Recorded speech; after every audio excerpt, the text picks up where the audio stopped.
Jesus is gathering crowds of people, right? And these guys are obviously jealous. If Jesus were to ever go to a synagogue, the synagogue would be packed. You see, because they were there to hear the truth, and they weren't getting the truth from the rulers of the synagogues.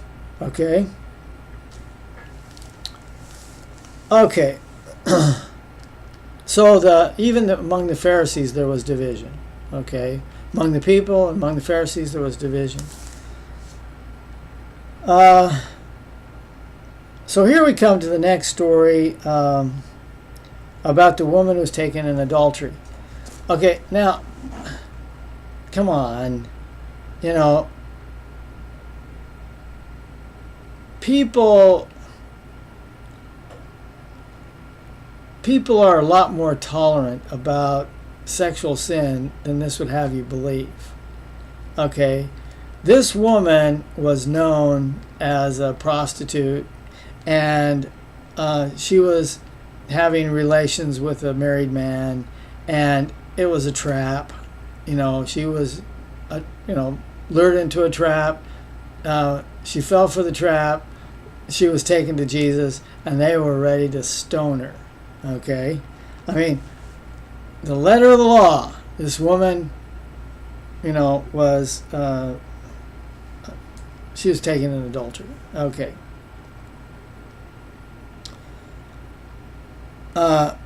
So why wasn't the guy there? If she was taken in adultery, then the man was committing adultery too, right? Or not? Okay. But anyway. And so Jesus, instead of answering them, he starts writing something on the ground. Okay, now, so people have wondered about what was Jesus writing on the ground. And there's a lot of theories and so on. I'm going to present my theory. This is what I understand because of, revelation, right? Okay, the law was written on stones, okay, engraved on stone, okay, but that was just one writing, okay? How are you going to duplicate what's written on stone? Because the words that were written on stone were kept in the tabernacle, in the wilderness. How are you going to get copies of it out? Well, you have a thing that's called rubbings. Okay, you take a piece of parchment or a piece of paper or whatever, you put it over the engravings, and you rub it with charcoal or some other color, and so, you've all done it before. I'm sure you have, and you get a rubbing, okay, and then you can read the words, and then you can make copies. It's just an old method of making copies. And so they would make copies, and then the copies could be, were compiled in a book and could be distributed to the people. Okay. And that was one of the ways they did it. Well, before Jerusalem fell, there were a lot of copies that were held in the in the libraries of a lot of the Pharisees and religious rulers. Okay, so that when they went to Babylon, they were carried away to Babylon, they took these rubbings with them. Okay, so here they are, they come back and, to Jerusalem, and then time passes, and, then we come to the time of Jesus. Well, there were a lot of those rubbings that survived. All right, and the ones that had the rubbings, they knew the handwriting of God.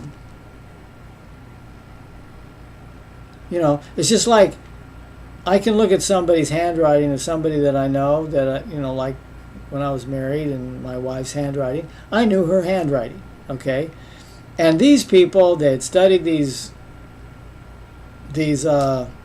parchments with the rubbings on them. They knew the handwriting of God. Right? Okay. So, Jesus is down in the sand, writing with his finger, in the sand.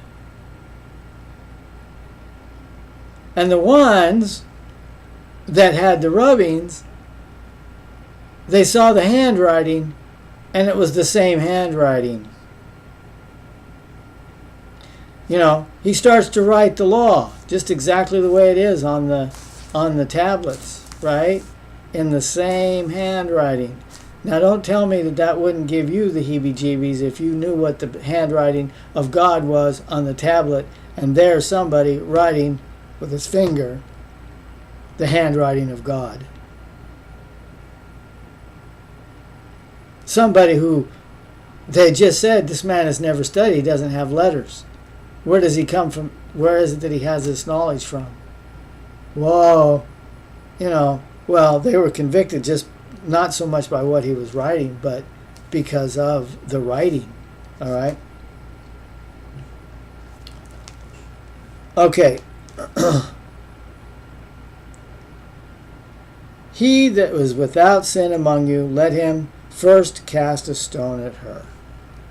You see, he's talking about, you know, he's writing the law, the Ten Commandments, right?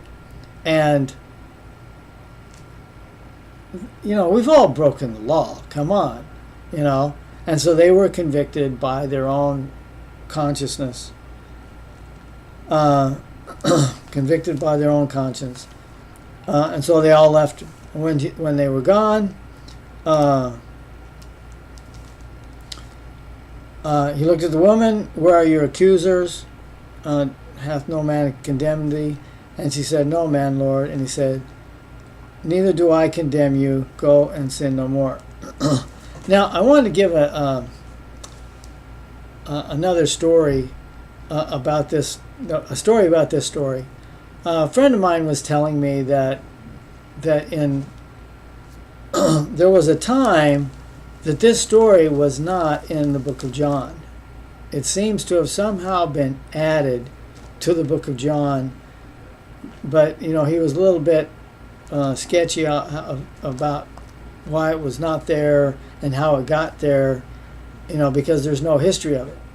So I asked the Lord about it. I said, okay, is what he's saying true? And he said, yeah, it's true.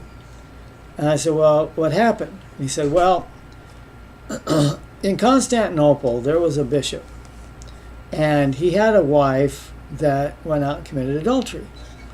And he was going to have her executed for committing adultery. And one of the other brothers of the church showed him this passage of scripture from the manuscripts. He said, look, here's what Jesus did. And he said, you know, Jesus forgave the woman. This bishop took out of the manuscripts this story. He just took it out, you know, because he was condemned by it. Okay, so, but who was the writer of the book of John? Well, John was. Well, John, being the writer of the book, you know, and also being associated with the monasteries, because he was visiting the monasteries, when he discovered that this story had been taken out, well, he just wrote up a new copy and stuck it back in. And had the monks that were making copies of the Bible, then from then on, it got put back in, okay? Taken out by an unrighteous man, put back in by the original author of the book.